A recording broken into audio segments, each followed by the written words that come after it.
రక్షింపనేరకై ఉండినట్లు ఆయన హస్తాలు ఎలా లేవంట? కొచ్చగా లేవు.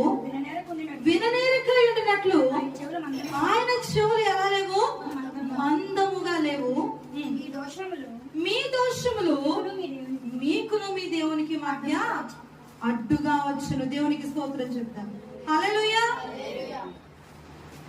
రాయబడి ఉన్నటువంటి వాక్యంలో ఆయన తన కన్నులు కప్పుకుంటాడంట మనల్ని బట్టి.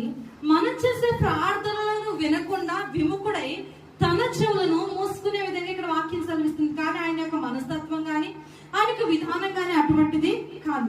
అయినప్పటికీ ఆయన చూడకుండాను వినకుండాను ఉన్నాడు అంటే దాని అర్థం ఏంటి అంటే ఏంటంట, మన దోషములు అక్కడ ఉన్నాయంటే. ఇది 15వ వచనంలో అంటున్నాడు కదా, మీరు బహుగా ప్రార్థన చేస్తున్నాను నేను వినను. ఎందుకో తెలుసా? మీ చేతులు ఎలా ఉన్నాయంట? రక్తముతో నిండి ఉన్నాయి.